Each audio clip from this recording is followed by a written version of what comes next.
इस संसार में सच्चे प्रेम की व्याख्या की जाएगी तो सर्वप्रथम राधा और श्री कृष्ण का ही नाम लिया जाएगा, जो ना मिलकर भी सदा सदा के लिए मिल गए। भले ही कृष्ण जी ने रुक्मणी से विवाह रचाया हो, लेकिन आज भी उनकी पूजा बरसाने की राधा रानी के साथ की जाती है। इस बात से तो हर कोई परिचित है कि राधा कृष्ण विवाह के पवित्र बंधन में न बंध सके। राधा से अलग होने के बाद श्री कृष्ण ने जिस प्रकार से रुक्मणी से विवाह किया, महाभारत में पांडवों का साथ दिया, उनकी वीर गाथा तो हर किसी ने सुनी। लेकिन आज हम आपको इन सब से परे राधा रानी की कहानी सुनाने जा रहे हैं, जिसके बारे में बहुत कम ही लोग जानते हैं। अगर आप भी जानना चाहते हैं कि आखिरकार राधा की मृत्यु कैसे हुई, तो अंत तक हमारे साथ बने रहें। ये तो आप सभी ने कई कहानियों में सुना होगा कि राधा श्री कृष्ण का बचपन का प्यार थे।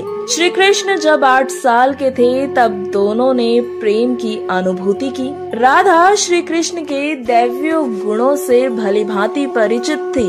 उन्होंने जिंदगी भर अपने मन में प्रेम की स्मृतियों को बनाए रखा। यही उनके रिश्ते की सबसे बड़ी खूबसूरती बना, जिसकी वजह से आज भी उनका प्रेम अलौकिक है। हमारे कई पुराणों और शास्त्रों में कहा गया है कि श्री कृष्ण को केवल 2 ही चीजें सबसे ज्यादा प्रिय थी। ये 2 चीजें भी आपस में एक दूसरे से गहराइयों से जुड़ी हुई थी। एक थी बांसुरी तो दूसरी थी राधा। कृष्ण की बांसुरी की धुन ही थी जिससे राधा श्री कृष्ण की तरफ खिंची चली आया करती थी। राधा की वजह से श्री कृष्ण हमेशा ही बांसुरी को अपने पास रखते थे। भले ही श्री कृष्ण और राधा का मिलन ना हो सका, लेकिन उनकी बांसुरी उन्हें हमेशा एक सूत्र में बांधे रही। श्री कृष्ण के जितने भी चित्रण मिलते हैं, उनमें बांसुरी जरूर रहती है। बांसुरी श्री कृष्ण के राधा के प्रति प्रेम का प्रतीक मानी जाती है।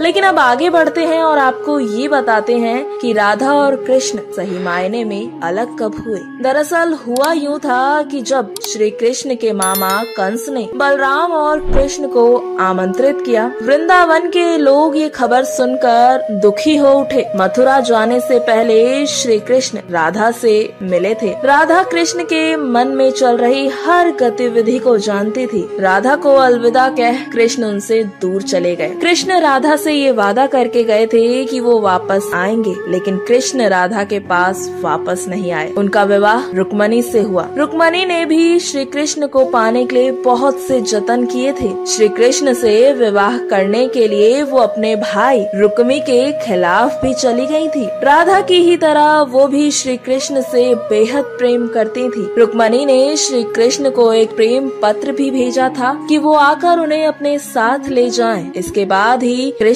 रुक्मणी के पास गए और उनसे विवाह कर लिया। कृष्ण के वृंदावन छोड़ने के बाद से ही राधा का वर्णन बहुत कम हो गया। राधा और कृष्ण जब आखिरी बार मिले तो राधा ने कृष्ण से कहा था कि भले ही वो उनसे दूर जा रहे हैं, लेकिन मन से कृष्ण हमेशा उनके साथ ही रहेंगे। इसके बाद कृष्ण मथुरा गए और कंस और बाकी राक्षसों को मारने का अपना काम पूरा किया। इसके बाद प्रजा की रक्षा के लिए कृष्ण द्वारका चले गए और द्वारकाधीश के नाम से विश्व भर में लोकप्रिय हुए। जब कृष्ण वृंदावन से निकल गए तब राधा की जिंदगी ने अलग ही मोड़ ले लिया था। कई ग्रंथ इस बारे में कहते हैं कि कृष्ण के जाने के बाद राधा की शादी एक यादव से हो गई थी। राधा ने अपने दाम्पत्य जीवन की सारी रस्में निभाई और बूढ़ी हुई। दूसरी तरफ श्री कृष्ण ने अपने दैविक कर्तव्य निभाए। सारे कर्तव्यों से मुक्त होने के बाद राधा आखिरी बार अपने प्रियतम कृष्ण से मिलने गई। जब वो द्वारका पहुंची तो उन्होंने कृष्ण की रुक्मणी और सत्यभामा से विवाह के बारे में सुना, लेकिन राधा बिल्कुल भी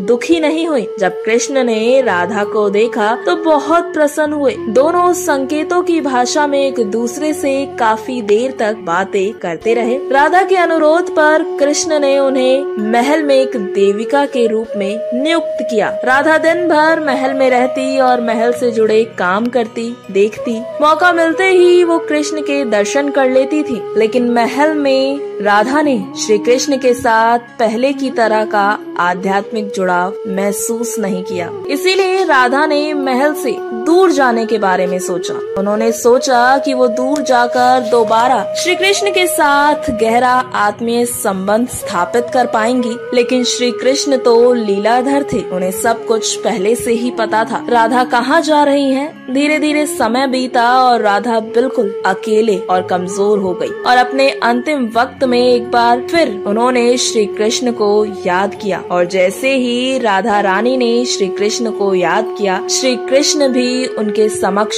हाजिर हो गए और श्री कृष्ण ने राधा से कहा कि वो उनसे कुछ मांगे, लेकिन राधा ने मना कर दिया। कृष्ण के दोबारा अनुरोध करने पर राधा ने कहा वो आखिरी बार उन्हें बांसुरी बजाते देखना चाहती हैं। श्री कृष्ण ने बांसुरी ली और बेहद सुरीली धुन बजाने लगी। श्री कृष्ण ने रात दिन बांसुरी बजाई जब तक राधा आध्यात्मिक रूप से कृष्ण में विलीन नहीं हो गई। बांसुरी की धुन सुनते सुनते राधा ने अपने शरीर का त्याग कर दिया और इस तरह से राधा रानी का अंत हुआ। उन्होंने मृत्यु लोक का त्याग किया। आज की ये कहानी आपको कैसी लगी वो आप हमें